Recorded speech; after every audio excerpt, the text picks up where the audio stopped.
Bonjour à tous. La crise migratoire illustrée en dessin ce matin. D'un côté, la une de Courrier International qui reprend celui du Hollandais Ruben, ou comment l'Europe, à l'instar du petit Aylan, se retrouve noyée sous l'afflux de réfugiés. De l'autre, Le Monde qui publie cette page où Zep, le père de Titeuf, confronte son héros à la guerre, à la fuite et à la mort. Le quotidien revient aussi sur ces États du Golfe qui refusent d'accueillir des réfugiés. Pourquoi ? Parce que ces riches pétromonarchies ont peur d'être déstabilisées.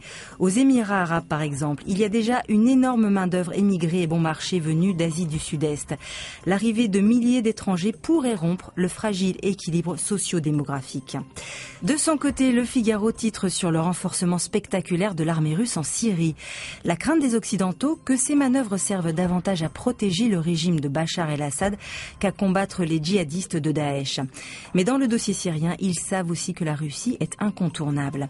Une Russie où se déroulent ce week-end des élections régionales, un scrutin sans opposition, note la Croix, où le parti pro-Kremlin a la faveur de la population, et ce, malgré le recul des libertés, troqué contre la promesse d'une Russie plus grande et plus puissante.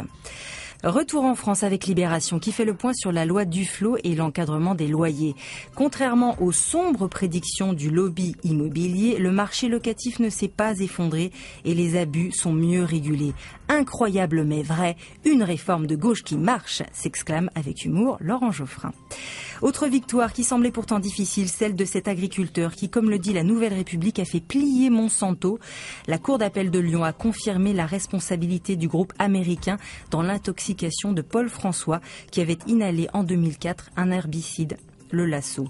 C'est une victoire historique qui ouvre la voie à d'autres plaintes, même si Monsanto devrait se pourvoir en cassation. Après le lobby des fabricants de pesticides, celui des laboratoires pharmaceutiques. L'Express donne la parole au professeur Philippe Evin qui dénonce les liaisons dangereuses entre ces firmes et des médecins universitaires qui leur servent de caution.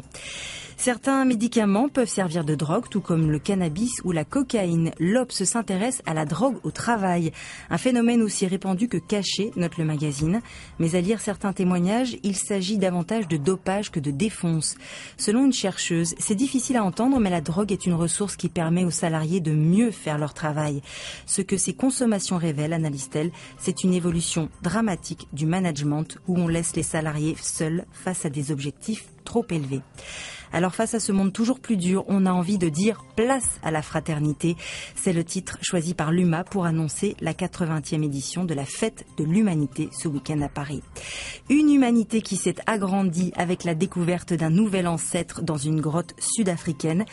Bienvenue à Homo naledi. Il n'a pas un physique facile, mais son nom signifie étoile. On vous en souhaite des milliers dans le ciel de votre week-end. À lundi.